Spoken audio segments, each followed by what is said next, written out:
Viongozi kadhaa wa nchi za Kiarabu wamekuwa wakimweleza Rais wa Marekani Donald Trump katika mazungumzo ya faragha kwamba Waziri Mkuu wa Israel Benjamin Netanyahu amekuwa kikwazo kikubwa katika juhudi za kufanikisha amani ya kudumu katika Mashariki ya Kati.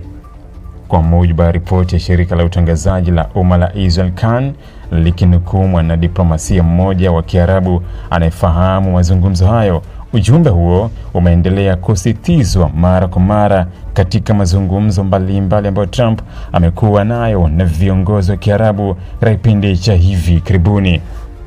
Kwa mujibu wa chanzo hicho, viongozi hao wameeleza kuwa sera ya serikali ya Netanyahu, hususan kuhusu vita vinavyoendelea na msimamo wake kuhusu swala la Palestina, zimekuwa zikifanya mazingira ya mazungumzo kuwa magumu zaidi.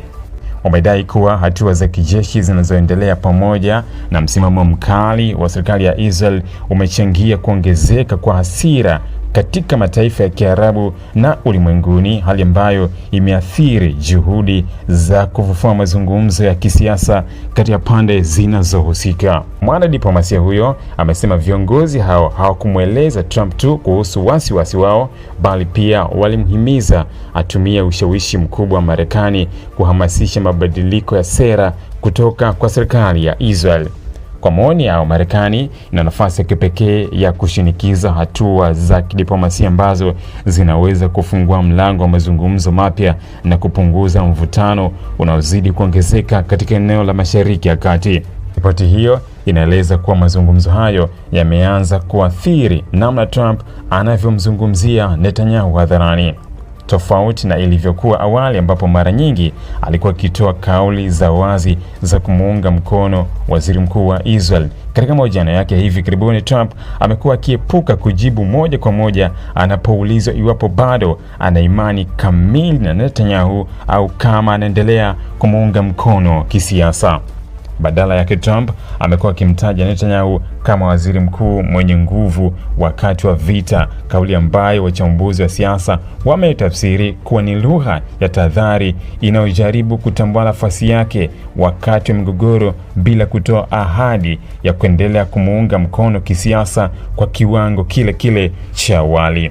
Kutokuwepo kwa kauli za wazi za uungwaji mkono kumeelezwa na baadhi ya wachambuzi kuwa huenda kunaonyesha ikulu ya Marekani inaanza kutafakari upya mkakati wake kuhusu uongozi wa sasa wa Israel. Kwa mujibu wa ripoti hiyo, viongozi wa Kiarabu wameeleza kuwa changamoto kubwa si ushirikiano wa Israel na Marekani kwa ujumla, bali ni namna ambavyo serikali ya Israel imekuwa ikiendesha sera zake katika kipindi cha vita. Wanasema hatua mbalimbali zilizochukuliwa na Israel zimeifanya iwe vigumu kwa mataifa ya Kiarabu kushiriki katika mipango ya kisiasa inayolenga kuleta utulivu wa muda mrefu.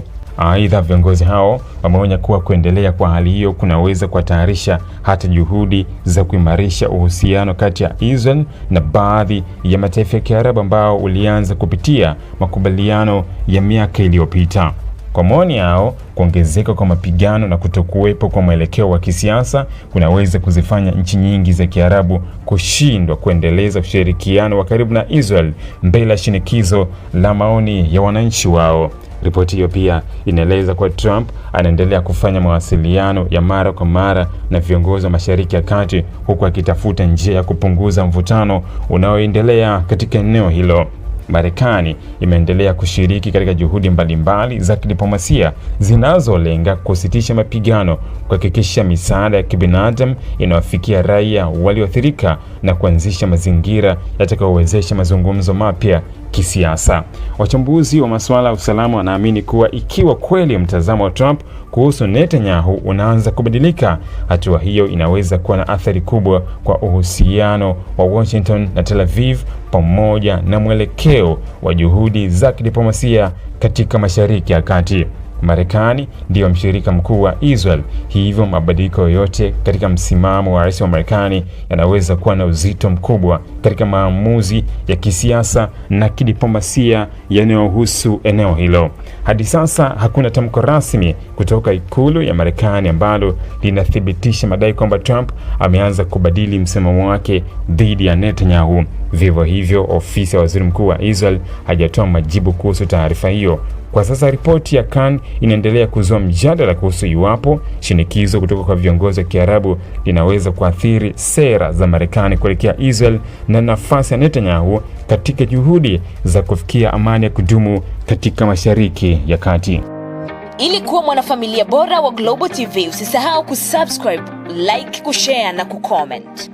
Baada ya kusubscribe, bonyeza alama ya kengele ili kupata taarifa kwa kila video inayopanda Global TV Online.